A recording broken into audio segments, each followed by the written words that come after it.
Good morning, guys.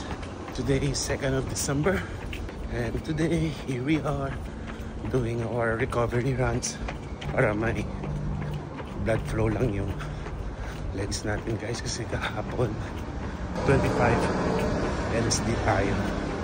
So recovery runs lang tayo today, 1K. So it's 9 o'clock na, guys. Medyo mainit na. 2K, 1km left, guys. And magka-coffee na tayo. 3K. So done na yung recovery natin, guys. Mag-breakfast tayo, pero bago yan mag-stretching muna tayo. Let's go.